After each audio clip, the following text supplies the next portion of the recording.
He's my cousin. Who is he? He's an asshole, sir. I know that.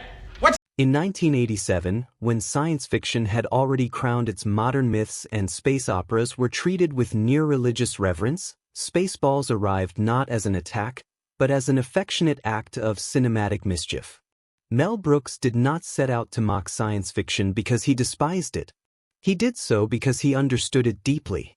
Spaceballs is not parody born of distance, but parody born of intimacy, created by a filmmaker who knew the language of the genre well enough to bend it without breaking it.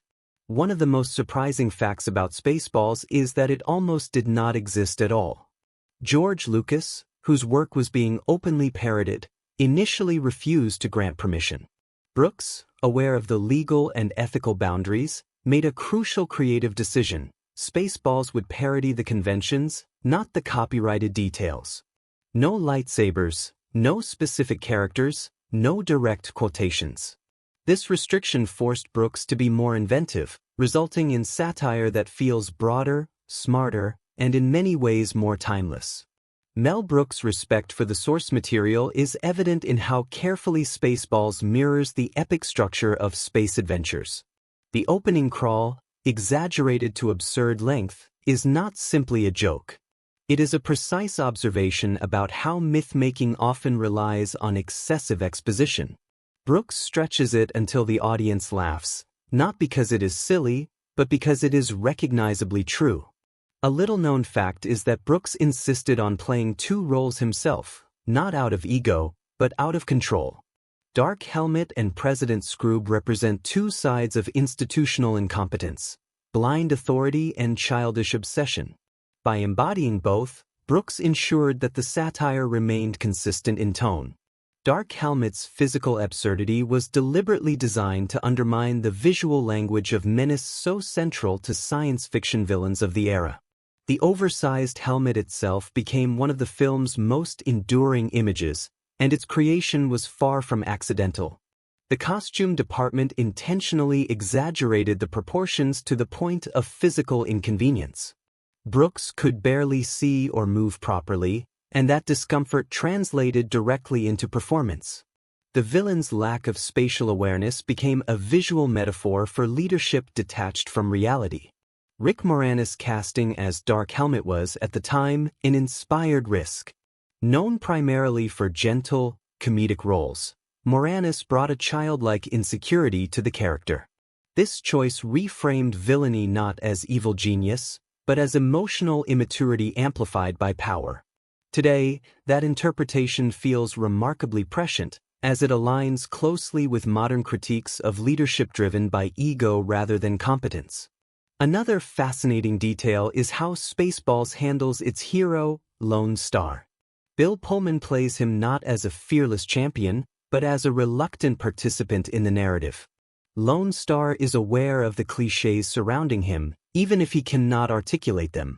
His performance grounds the absurdity, allowing the audience to laugh without losing emotional orientation. This balance is essential to why the film works for viewers well beyond childhood. The character of Barf, half man and half dog, was originally conceived as far more grotesque. Brooks ultimately softened the design to avoid alienating the audience. The result is a character who feels absurd yet endearing. Barf's humor lies not in mockery, but in sincerity. He never questions what he is, only how he fits in. That quiet acceptance gives the character unexpected warmth. One of the most clever facts about Spaceballs is how it anticipated meta-humor before it became commonplace. The film repeatedly acknowledges its own artificiality. Characters watch the movie within the movie, comment on its runtime, and reference merchandising before it was standard practice. These moments were not improvised jokes. They were deliberate critiques of how franchises monetize themselves. The famous merchandising gag was, in fact, one of Brooks' most pointed observations. Spaceballs predicted a future where branding would become inseparable from storytelling. At the time, this felt exaggerated. In retrospect, it feels almost documentary. Brooks was not mocking consumer culture from the outside. He was diagnosing it from within Hollywood itself.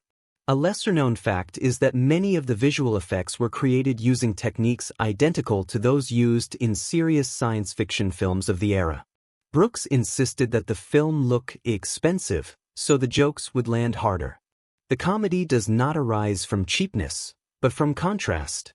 Spaceballs looks like an epic and behaves like a farce, and that dissonance is where its humor lives. The use of music also deserves attention. John Morris' score deliberately mirrors the grand orchestral style of classic space operas. Rather than undercutting scenes with comedic music, Spaceballs plays them straight. This decision respects the emotional rhythm of the genre, allowing the jokes to emerge from context rather than commentary. It is a classical comedic principle executed with precision.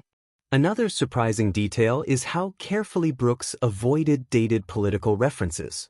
Unlike some of his earlier work, Spaceballs resists anchoring itself too firmly in the politics of the 1980s. This restraint has allowed the film to age gracefully. Its targets are not politicians or events, but human tendencies, greed, vanity, and the desire for control. The film's depiction of technology is particularly insightful. Machines in Spaceballs are impressive but unreliable, powerful but poorly understood by those who use them. This mirrors a recurring theme in Brooks' work: progress without wisdom leads to absurdity. The humor does not reject technology, it questions our relationship with it. One detail often overlooked is how Spaceballs treats speed and scale. The infamous scene of excessive deceleration is not just a visual joke. It highlights how cinema often asks audiences to accept impossible physics without question. By stretching that moment, Brooks invites viewers to reconsider how spectacle manipulates perception. Even the concept of the Schwartz functions on multiple levels. It parodies mystical forces, yes, but it also mocks how abstract ideas are often used to justify authority. The humor works because it is not dismissive. It understands the appeal of mythology while exposing its potential for misuse. Spaceballs also benefited from Brooks' understanding of timing. Jokes are rarely stacked on top of one another. They are allowed to breathe. Silence, reaction, and pacing are as important as dialogue. This classical approach to comedy is one reason the film continues to resonate with older audiences who appreciate rhythm over noise. In its opening movement, Spaceballs establishes its central philosophy: nothing is sacred, but nothing is worthless. The film does not tear down science fiction to elevate itself. It celebrates the genre by exposing its excesses with affection and intelligence. Brooks understood that parody works best when it preserves the soul of what it imitates. As Spaceballs continues beyond its opening movement, the film begins to reveal that its humor is not merely referential, but structural. What initially feels like a rapid-fire parody gradually settles into a rhythm that mirrors the very epics it imitates. This middle stretch is where Mel Brooks demonstrates his deepest understanding of cinematic storytelling. Satire works best when it follows the rules closely enough to expose their absurdity from within.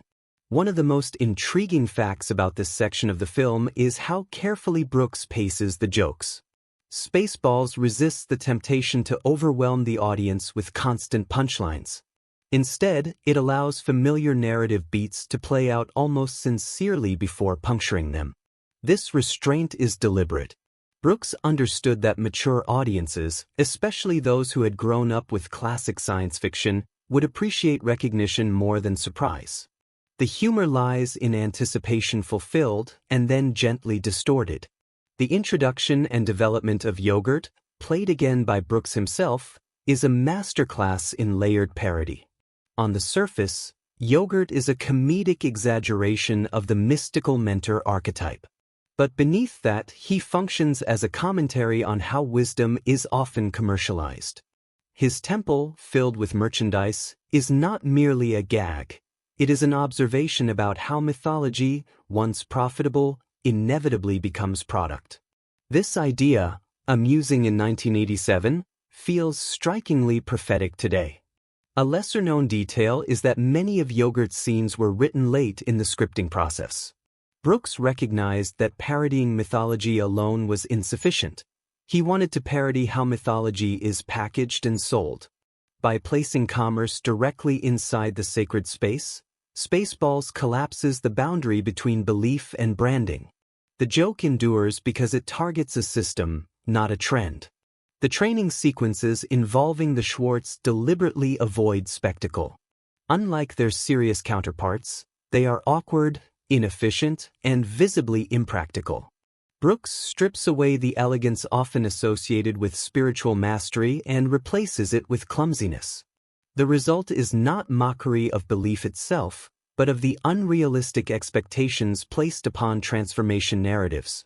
Growth, the film suggests, is rarely graceful.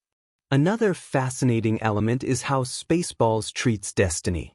Lone Star's revelation about his origins is handled with deliberate understatement. The film refuses to elevate the moment into a grand emotional turning point. Instead, it acknowledges the trope and moves on. This dismissal is not disrespectful, it is economical. Brooks trusts the audience to understand the reference without needing it to dominate the story. Princess Vespa's role also evolves significantly in this middle section. Initially framed as a spoiled royal caricature, she gradually asserts agency through resistance rather than heroics. Her refusal to conform to expectations, whether romantic or political, is expressed through sarcasm and stubbornness. While played for comedy, this characterization avoids reducing her to a passive figure. Vespa survives not because she is protected, but because she resists being defined. A curious fact is that Daphne Zuniga's performance was intentionally restrained. Brooks did not want Vespa to become a broad comic figure. Her seriousness, contrasted against the absurdity around her, anchors the film. This contrast allows Spaceballs to sustain momentum without collapsing into self-indulgence. The presence of a character who reacts sincerely to nonsense is essential to comedic balance. The film's approach to dialogue in this section becomes increasingly economical. Jokes are shorter, reactions quicker. Brooks relies more heavily on visual framing and timing. The comedy begins to feel less like commentary and more like consequence. Events unfold because characters make foolish decisions, not because the film stops to tell a joke. This shift marks the transition from parody to farce. One of the most overlooked aspects of Spaceballs is how it uses repetition. Jokes are often revisited, not to repeat the laugh, but to deepen it. Dark Helmet's tantrums, for example, escalate not in volume but in context. Each outburst reveals more about his insecurity. The repetition turns behavior into character, allowing humor to emerge from personality rather than situation alone. Another surprising detail is how the film handles scale. Spaceballs exaggerates size, distance, and duration to absurd degrees, but always within a recognizable cinematic grammar. When the film stretches time or space, it does so to expose how audiences have been conditioned to accept illogical transitions. By making those transitions visible, Brooks invites viewers to laugh at the medium itself. The interactions between Lone Star and Barf also gain depth here. Their friendship is not built on witty exchanges, but on shared resignation. Barf's loyalty is unexamined, almost automatic. This sincerity contrasts with the artificial hierarchies elsewhere in the film. In a world obsessed with power and image, their bond feels refreshingly uncomplicated. A lesser-known production detail is that many of the ensemble scenes were shot with minimal rehearsal.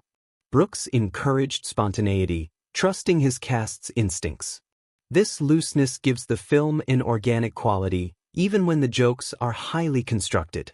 The laughter feels discovered rather than delivered, a subtle but important distinction. The film's treatment of authority becomes sharper in this middle act. President Scroob's decisions are impulsive, contradictory, and poorly informed. He delegates responsibility without understanding consequences. Brooks presents leadership as spectacle divorced from competence. This critique, while humorous, carries a quiet seriousness. Power, Spaceballs suggests, is often theatrical before it is thoughtful. Another element worth noting is how Spaceballs avoids cruelty. Even its villains are not punished excessively. They are embarrassed, thwarted, exposed. Brooks understood that parody loses warmth when it turns punitive. By keeping consequences light, the film maintains an inclusive tone.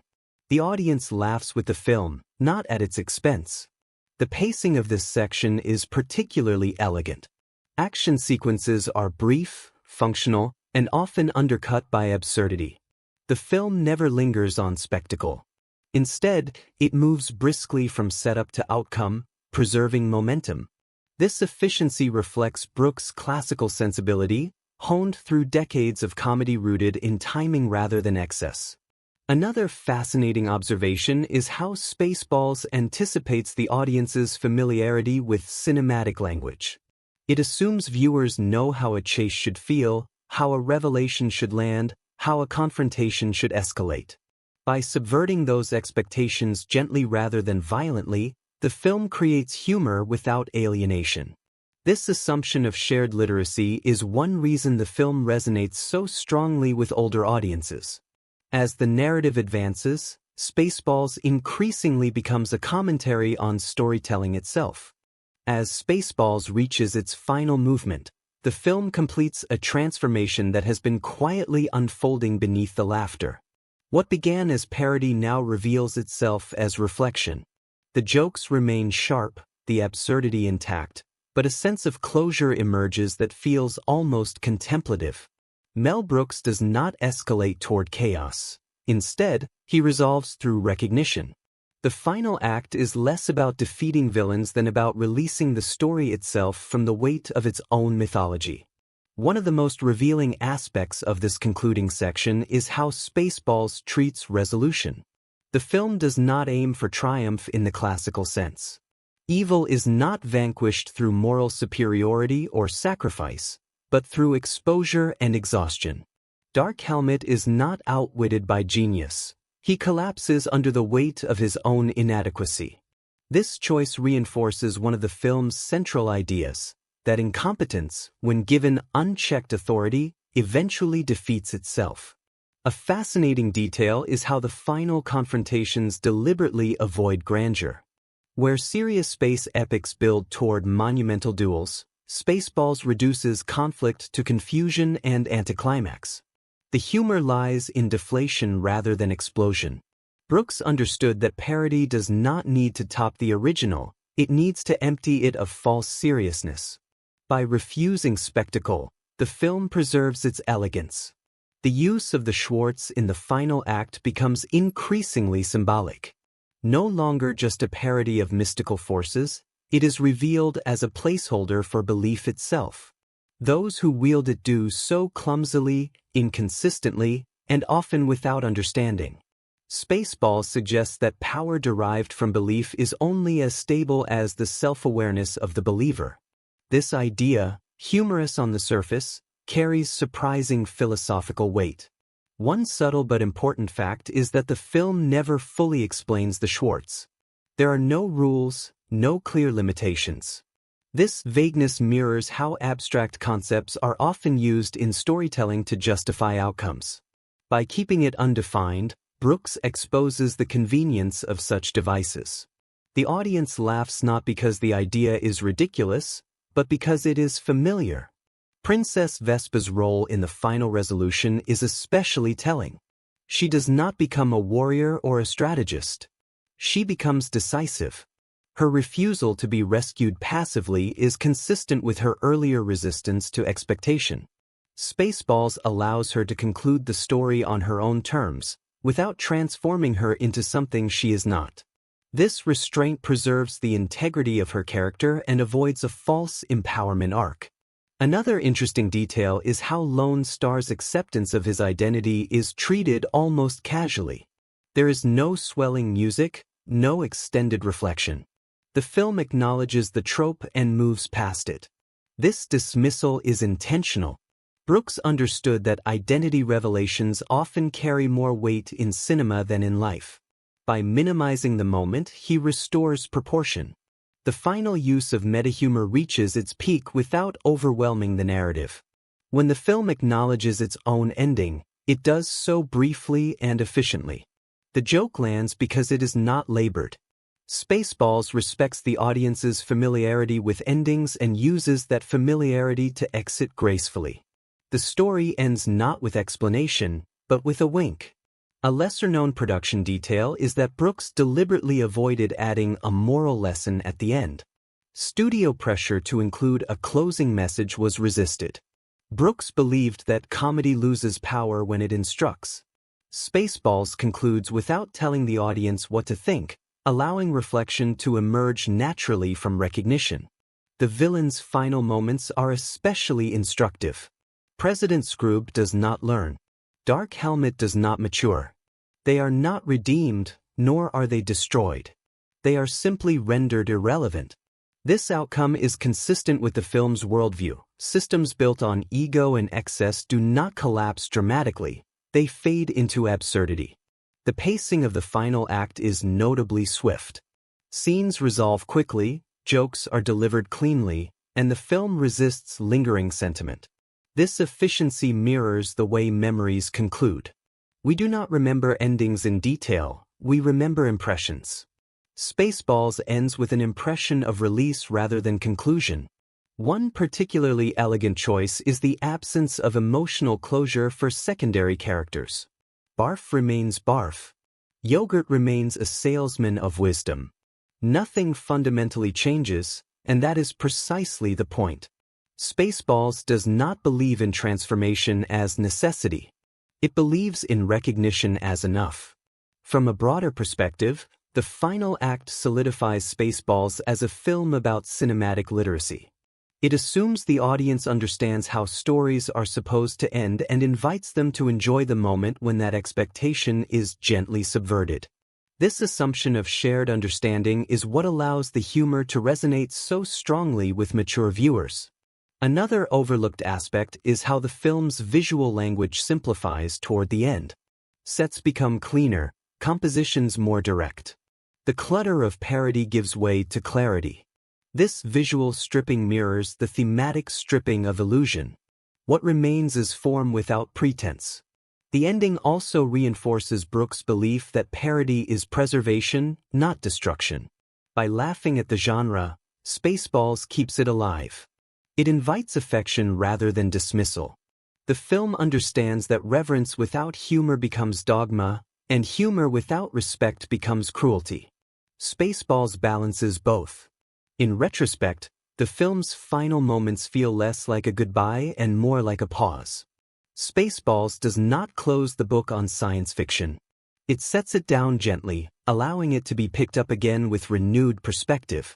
That generosity is part of its lasting charm. For audiences who lived through the rise of blockbuster culture, the ending carries a quiet satisfaction. It acknowledges the excess, the merchandising, the myth-making, and then steps aside. The laughter is not mocking, it is liberating. Spaceballs endures because it understands that stories are not sacred objects, but shared languages. Laughing at them does not diminish their meaning. It deepens our relationship with them. The final act affirms this belief without sermon or spectacle. As the film concludes, what remains is not a punchline, but a feeling of familiarity transformed. Spaceballs has taken something beloved, turned it gently inside out, and returned it intact. The audience leaves not with answers, but with a renewed awareness of why these stories mattered in the first place. And that is perhaps Spaceballs' greatest achievement. It does not ask us to abandon our myths, nor to worship them unquestioningly. It asks us to recognize them, smile at them, and carry them forward with a little less solemnity and a little more wisdom. In the end, Spaceballs is not a film about space, or parody, or even comedy. It is a film about perspective, about the freedom that comes when we allow ourselves to see the familiar from a different angle.